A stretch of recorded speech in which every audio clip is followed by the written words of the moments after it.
নমস্কার, আপনারা দেখছেন বীরভূম নিউজ টিভি। জানাবো আজকের বাছাই করা গুরুত্বপূর্ণ 10টি তাজা খবর। শুরুতেই হেডলাইন। টিএমসি হলো টাকা মারার কোম্পানি, খিদিরপুরে ম্যানমেড ফায়ার, দাবি শুভেন্দুর। সেনাবাহিনীর মতোই কাজ করে চলেছেন দমকল কর্মীরাও, গাফিলতির অভিযোগ উড়িয়ে দাবি দমকল মন্ত্রীর। বর্ষা এলো কলকাতায়, দক্ষিণবঙ্গে সপ্তাহ জুড়ে প্রবল ঝড় বৃষ্টির সতর্কতা। ওবিসি মামলা হাইকোর্টে রাজ্য ধাক্কা খেতে টুইটে বিরোধী দলনেতার কি লিখলেন শুভেন্দু। বাঘ বনাম সিংহ, কেষ্ট কাজলের আর্টিফিশিয়াল লড়াই জমজমাট সোশ্যাল মিডিয়ায়। বাংলায় রাজ্য সভাপতি নির্বাচনে বেসামাল, 26-এ কি হবে বিজেপির। পেহেলগাঁও হামলা নিয়ে কেন্দ্রকে তীব্র আক্রমণ মহুয়া মৈত্রর, বললেন দেশবাসীর জবাব চায়। কাজ করছে না ইঞ্জিন, 242 জন যাত্রীকে নিয়ে মধ্যরাতে কলকাতায় নামলো এয়ার ইন্ডিয়ার বিমান। পার্থ থাকলে আমি মিটিংয়ে থাকবো না, তৃণমূলের 2 সাংসদের দ্বন্দ্ব প্রকাশ্যে। প্রতিদিন সঠিক এবং নিয়মিত খবর শোনার জন্য সাবস্ক্রাইব করুন বীরভূম নিউজ টিভি চ্যানেলটিকে। আসছি বিস্তারিত খবরে। ভয়াবহ অগ্নিকাণ্ড কলকাতায়, গভীর রাতে খিদিরপুরে পুড়েছে শতাধিক দোকান। মুখ্যমন্ত্রী মমতা বন্দ্যোপাধ্যায়ের যাওয়ার পরের দিনেই আগুনে ভস্মীভূত খিদিরপুর মার্কেট পরিদর্শন করলেন বিরোধী দলনেতা শুভেন্দু অধিকারী। সেখানে পৌঁছে আগুন নিয়ে রাজ্য সরকারকে কাঠগড়ায় তুললেন তিনি। তার অভিযোগ, এই আগুন স্বাভাবিক ছিল না, এটি পরিকল্পিতভাবে লাগানো হয়েছে। তার দাবি এটা ম্যানমেড ফায়ার। তার অভিযোগ, পরিকল্পনা মাফিক আগুন লাগিয়ে গরিব মানুষদের উচ্ছেদ করার ছক কষা হয়েছে। এছাড়াও তৃণমূলকে টাকা মারার কোম্পানি বলে কটাক্ষ করেন তিনি। মঙ্গলবার খিদিরপুরে গিয়ে শুভেন্দু দাবি করেন, এই ঘটনার নেপথ্যে রয়েছে ষড়যন্ত্র। তার কথায়, রাত 1টার সময় আগুন লাগে, অথচ দমকল আসে ভোর 4টে। মুখ্যমন্ত্রী সব জানতেন, কিন্তু আগুন নেভাতে নয়। পুলিশ এবং দমকলকে বলেছেন ঘর ভাঙতে। রাজ্য সরকারকে নিশানা করে তিনি আরও বলেন, আলিপুর সেন্ট্রাল জেল, চিড়িয়াখানা সব বিক্রি করে দিচ্ছে সরকার, আর যেখানে আগুন লাগছে সেখানেই পরের দিন মুখ্যমন্ত্রী বলেন জায়গা ঠিক হয়েছে, 1 লাখ টাকা দিলাম, কিন্তু পরে ওই জমিতে গড়ে উঠছে শপিং মল আর বিউটি পার্লার। গরিব মানুষদের তাড়িয়ে দিয়ে টাকা কামানোর বন্দোবস্ত হচ্ছে বলেই অভিযোগ শুভেন্দু। তার কটাক্ষ, খিদিরপুরের জমি বেচে দিয়েছে সরকার। তৃণমূলকে কটাক্ষ করে শুভেন্দুর সাফ কথা, এটা আর রাজনৈতিক দল নয়, এখন পুরোপুরি টাকা মারার কোম্পানি হয়ে গিয়েছে। কলকাতার দামি জায়গাগুলোতে আগুন লাগিয়ে জমি দখলের খেলা চলছে। মুখ্যমন্ত্রীকে নিশানা করে বলে, মুখ্যমন্ত্রী সবাইকে বলেন আমি বাংলার মেয়ে, কিন্তু প্রশ্ন হলো কেন তাকে হাজার পুলিশ দিয়ে গরিব ব্যবসায়ীদের ধমকাতে হয়। তিনি আসলে ববি হাকিমদের মুখ্যমন্ত্রী, সাধারণ মানুষের নয়। বকটুই থেকে ঢাকুরিয়া, প্রতিটি অগ্নিকাণ্ডকেই সরকার ব্যর্থ বলেই দাবি করেছেন শুভেন্দু। তিনি বলেন রাজ্যের সিস্টেম সম্পূর্ণ ভেঙে পড়েছে, প্রশাসন নীরব, জমি ও গরিব ব্যবসায়ীদের জীবিকা রক্ষার কোনো সরকারি উদ্যোগ নেই। টালিগঞ্জ থেকে ঢাকুরিয়ার মতন জায়গাও বেচে দেওয়া হচ্ছে, চারিদিকে শুধু শপিং মল, ফ্ল্যাট আর গরিবের উচ্ছেদ। মার্কেটের ব্যবসায়ীদের তিনি আশ্বাস দিয়ে বলেন, আমি আপনাদের সাথে আছি, জমি রক্ষার লড়াইয়ে কোনো আপোষ নয়, গরিব ব্যবসায়ীদের পাশে থেকে আমি যা করার সব করব। শুভেন্দুর সঙ্গে এদিন ছিলেন বিজেপি নেতা অর্জুন সিং, রাকেশ সিং প্রমুখ।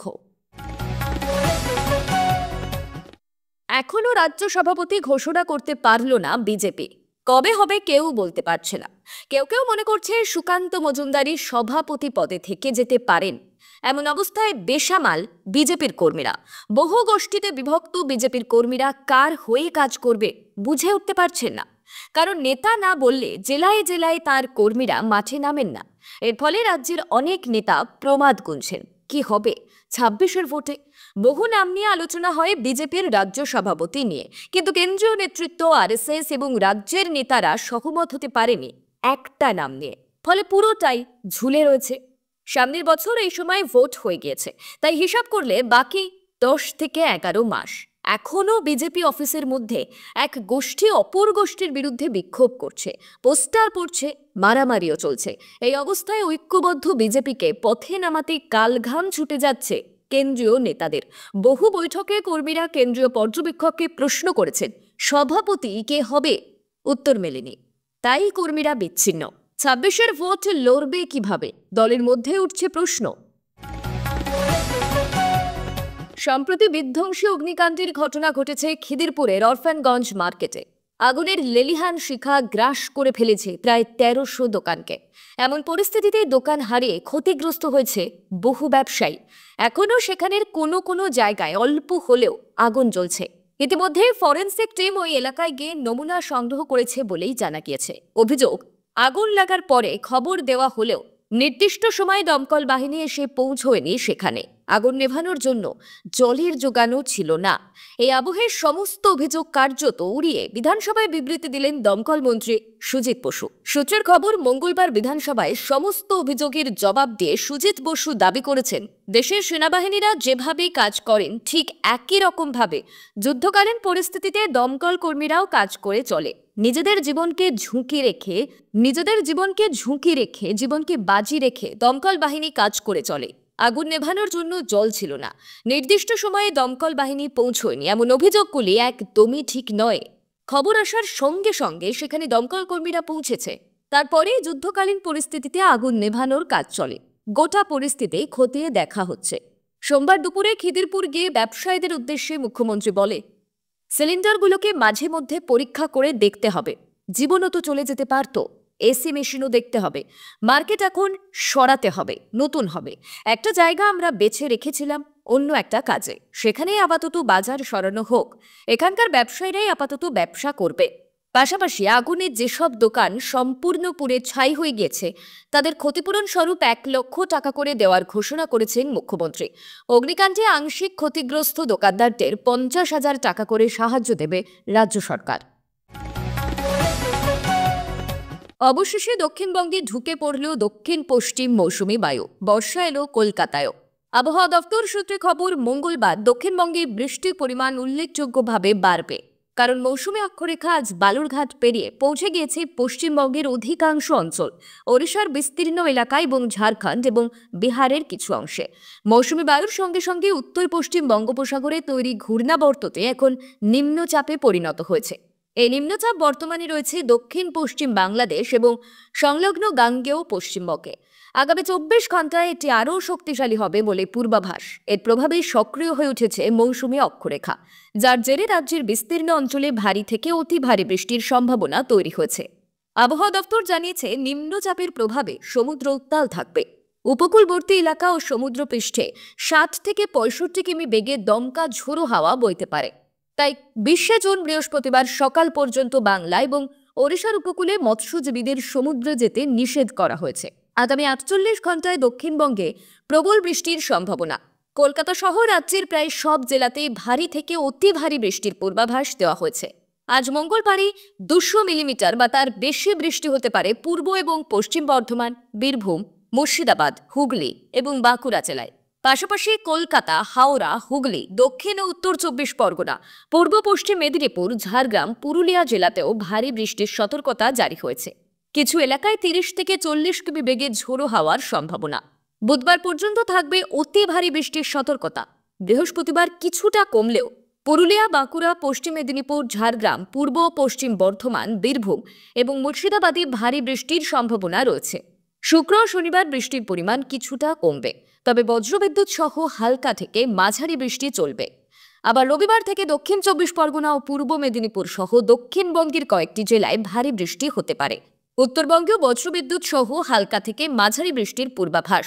আজ মঙ্গলবার মালদা, উত্তর ও দক্ষিণ দিনাজপুর এবং জলপাইগুড়িতে ভারী বৃষ্টি হতে পারে। বুধবার ভারী বৃষ্টির সতর্কতা রয়েছে জলপাইগুড়ি এবং উত্তর দিনাজপুরে। বৃহস্পতিবার দার্জিলিং, কালিম্পং, আলিপুরদুয়ার, কোচবিহার, জলপাইগুড়ি এবং উত্তর দিনাজপুরে বিক্ষিপ্তভাবে ভারী বৃষ্টি হতে পারে। সেই সঙ্গে ঘন্টায় 30 থেকে 40 কিলোমিটার বেগে ঝোড়ো হাওয়াও বইতে পারে। ওবিসি তালিকা নিয়ে রাজ্যের জারি করা বিজ্ঞপ্তির ওপর মঙ্গলবার স্থগিতাদেশ জারি করেছে কলকাতা হাইকোর্ট। আর আদালতের সেই রায় সামনে আসতে সোশ্যাল মিডিয়ায় কড়া প্রতিক্রিয়া জানালেন বিরোধী দলনেতা শুভেন্দু অধিকারী। আদালতের রায়কে ঐতিহাসিক আখ্যা দিয়ে টুইটে বিরোধী দলনেতা লিখেছে, ভোট ব্যাংকের স্বার্থে ওবিসি সংরক্ষণে অপব্যবহার করতে চেয়েছিল রাজ্য। বহু সম্প্রদায়কে বঞ্চিত করা হয়েছিল। আদালতের রায় রাজ্যের সেই অপচেষ্টা ব্যর্থ হলো। সরকারি চাকরিতে ওবিসিদের জন্য 17% সংরক্ষণ চালু করেছিল রাজ্য, যা নিয়ে হাইকোর্টে জনস্বার্থ মামলা দায়ের হয়। ওই মামলায় রাজ্যের সংরক্ষণ নির্দেশ বাতিল করে অতীতে হাইকোর্ট জানিয়েছিল ধর্মের ভিত্তিতে কোনো সংরক্ষণ করা যায় না। গত বছর হাইকোর্টের রায় জানানো হয়েছিল ওবিসি তালিকা পুরোপুরি আইন মেনে তৈরি করা হয়নি। নির্দিষ্ট সমীক্ষা না করেই নির্দিষ্ট তথ্য ছাড়াই কারা ওবিসি তা ঘোষণা করা হয়েছে। 2010 সালের পর থেকে ওবিসি শংসাপত্র প্রাপকদের যে তালিকা তৈরি করা হয়েছে তা 1993 সালের ব্ল্যাকওয়ার্ড ক্লাস আইনের পরিপন্থী। এ ব্যাপারে আগে রাজ্যের বিরুদ্ধে ভোট ব্যাংকের কথা মাথায় রেখে সংকীর্ণ রাজনীতির অভিযোগ এনেছিলেন বিরোধী দলনেতা। এদিন আদালতের রায় সামনে আসতে এ ব্যাপারে রাজ্যকে আক্রমণ করে টুইটে বিরোধী দলনেতা লিখেছেন, আদালতের রায় আরও একবার স্পষ্ট হয়ে গেল যে মমতা বন্দ্যোপাধ্যায়ের নেতৃত্বাধীন তৃণমূল কংগ্রেস সরকার সংরক্ষণের ক্ষেত্রে সরকারি নিয়ম না মেনে তোষণের রাজনীতি করছিল।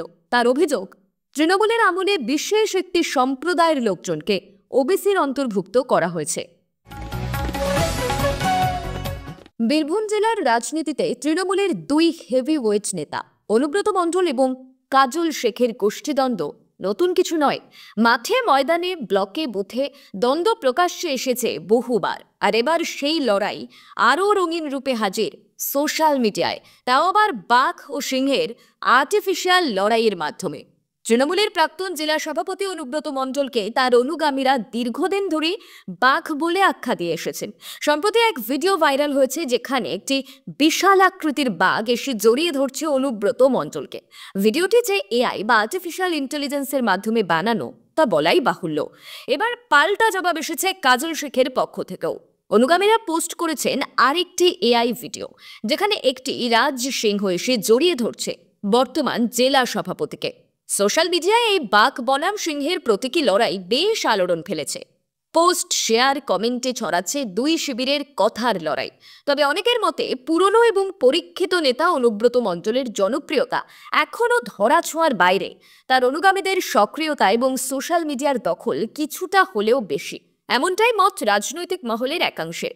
সব মিলিয়ে রাজনীতির ময়দানে যেমন প্রতিযোগিতা তীব্র, ঠিক তেমনই ডিজিটাল দুনিয়াতেও এখন তৃণমূলের দুই শিবিরের লড়াই বেশ জমজমাট। আগামী দিনে এই প্রতিযোগিতা কোন দিকে মোড় নেয় সেদিকেই তাকিয়ে বীরভূমবাসী। পেহেলগাঁও হামলার 2 মাস পরেও অপরাধীরা অধরা। এই পরিস্থিতিতে কেন্দ্রীয় সরকারের নীরবতা নিয়ে প্রশ্ন তুলেছেন তৃণমূল কংগ্রেস নেত্রী এবং সাংসদ মহুয়া মৈত্র। দলের সর্বভারতীয় সাধারণ সম্পাদক অভিষেক বন্দ্যোপাধ্যায়ের সোচ্চার হওয়ার পরে তাঁরই সুরে মহুয়া দাবি করলেন, দেশবাসী জবাব চায়। গত 22 এপ্রিল জম্মু কাশ্মীরের পেহেলগাঁওয়ের বৈসারান উপত্যকায় জঙ্গি হামলায় 26 জন নিহত হন। এই ঘটনাকে কেন্দ্র করে রাজনৈতিক মহলে তীব্র আলোড়ন তৈরি হয়েছে। হামলার দায় স্বীকার করেছে পাকিস্তানি জঙ্গি গোষ্ঠী। এরপরে ভারত চালায় অপারেশন সিঁদুর, যার মাধ্যমে সীমান্তে জঙ্গি ঘাঁটি গুঁড়িয়ে দেওয়া হয়। অভিষেকের 5 প্রশ্ন। সোশ্যাল মিডিয়ায় অভিষেক বন্দ্যোপাধ্যায় কেন্দ্রের উদ্দেশ্যে 5টি গুরুত্বপূর্ণ প্রশ্ন তোলেন। সীমান্ত পেরিয়ে 4 জঙ্গি কিভাবে অনুপ্রবেশ করল? জাতীয় নিরাপত্তা লঙ্ঘনের দায় কার? যদি এটা গোয়েন্দা ব্যর্থতা হয় তাহলে আইবি প্রধানের মেয়াদ কেন বাড়ানো হলো? কেন তাকে পুরস্কৃত করা হলো জবাবদিহির বদলে? হামলার পর এখনো পর্যন্ত তদন্তে কি অগ্রগতি হয়েছে? মহুয়ার আক্রমণ এত কিসের ভয়? এই 5 প্রশ্নের পিছে পিছে মহুয়া মৈত্র কেন্দ্রকে জবাবদিহির দাবি জানিয়েছে। এক ভিডিও বার্তায় তিনি প্রশ্ন করেন, পেহেলগাঁও হামলার মতন ঘটনায় কেন সংসদে বিশেষ অধিবেশন ডাকা হচ্ছে না? বিরোধীরা বারবার দাবি জানালেও কেন্দ্র নিরুত্তর। এত কিসের ভয়? তিনি আরও বলেন, সন্ত্রাস দমনে রাজনৈতিক ঐক্য প্রয়োজন। সরকার যদি স্বচ্ছ হয় তাহলে এই প্রশ্নগুলোর জবাব দিক। দেশবাসী কিন্তু সব দেখছে এবং জবাব চাইছে। বিশ্বমঞ্চে অভিষেকের সক্রিয়তা। উল্লেখযোগ্য, অভিষেক বন্দ্যোপাধ্যায় ভারতীয় সংসদের প্রতিনিধি দলের সদস্য হিসেবে বিভিন্ন দেশে মোদী সরকারের পক্ষ নিয়ে পেহেলগাঁও হামলার পর অপারেশন সিঁদুরের ব্যাখ্যা দিয়েছেন। অথচ দেশের ভিতরে এখনও বহু প্রশ্ন রয়ে গিয়েছে উত্তরহীন। 21 জুলাইয়ের প্রস্তুতি সভাতেই প্রকাশ্যে এলো তৃণমূলের 2 সাংসদের দ্বন্দ্ব। ব্যারাকপুরের সাংসদ পার্থ ভৌমিককে তোপ দাগলেন রাজ্যসভার সাংসদ তথা তৃণমূলের বনগাঁ সাংগঠনিক জেলার চেয়ারম্যান মমতা বালা ঠাকুর। 21 জুলাইয়ের প্রস্তুতি সভা থেকেই মমতা বালা বলে দিলে পার্থ ভৌমিক যে মিটিংয়ে থাকবেন সেখানে তিনি যাবেন না। প্রকাশ্য মঞ্চে মমতা বালার বক্তব্যে অস্বস্তিতে পড়েছে শাসক দল। তবে তার বিরুদ্ধে মমতা বালার মন্তব্য নিয়ে মুখে কুলুপ এঁটেছেন পার্থ ভৌমিক। সোমবার গোবরডাঙ্গা টাউন হলে 21শে জুলাইয়ের প্রস্তুতি সভা ছিল তৃণমূলের। সেখানে তৃণমূলের বনগাঁ সাংগঠনিক জেলার সভাপতি বিশ্বজিৎ দাসের উপস্থিতিতে দলের কর্মীদের উদ্দেশ্যে মমতা বালা বলেন, আমি আগের মিটিংয়ে উপস্থিত ছিলাম না। কেন ছিলাম না সে কথা কি আপনারা জানেন? বিশ্বজিৎ আমায় ফোন করে বলেছিল, বৌদি একটা মিটিং করতে হবে, মঙ্গলবার করি। আমি বলেছিলাম ঠিক আছে। কেন মিটিং করতে হবে আমি জিজ্ঞাসা করিনি। বিশ্বজিৎও বলেনি। তার 8 ঘন্টার মধ্যে দিল্লি থেকে ফোন আসে, বলা হয় দিল্লি আসতে হবে। আমি তখন বিশ্বজিৎকে ফোন করে বলি মিটিংটা বাতিল করো, আমি দিল্লি থেকে আসি, তারপর মিটিং হবে। বিশ্বজিৎ কয়েক মিনিট পর আমায় ফোন করে বলে, বৌদি পার্থ ভৌমিকের সঙ্গে আমার কথা হয়েছে, পার্থ ভৌমিক আমায় মিটিং করতে বলেছে। বৌদি যদি থাকে তো ভালো কথা, না হলে দ্বিতীয় মিটিংয়ে থাকবে। এরপরে পার্থকে তোপ দেগে মমতা বালা ঠাকুর বলেন, বিশ্বজিতের মুখে এই কথা শোনার পর আমি পার্থ ভৌমিককে 3 বার ফোন করেছি। পার্থ ভৌমিক কোন দায়িত্বে আছেন তা আমার জানা নেই। বিশ্বজিৎ কেনই বা তাকে ফোন করলো তাও জানি না। আর যদি দায়িত্ব নিতে হয় তাহলে পার্থ ভৌমিক এসে মিটিং করবেন, আর সেই মিটিংয়ে আমি থাকবো না। তার কারণ পার্থ ভৌমিক ওখান থেকে বলবেন আর এখানে মিটিং হবে আর সেখানে আমি থাকবো, এটা হবে না। এর থেকে আমি দলকে বলবো আমি রাজ্যসভার সাংসদ হয়ে মানুষের জন্য কাজ করে যাব। মমতা বালার বক্তব্য নিয়ে পার্থ ভৌমিকের সঙ্গে যোগাযোগ করা হলে তিনি কোনো মন্তব্য করতে চাননি। জানিয়ে দেন যা বলার বিশ্বজিৎ ভৌমিক বলবেন। খবর আজকের মতন এই পর্যন্তই। ধন্যবাদ।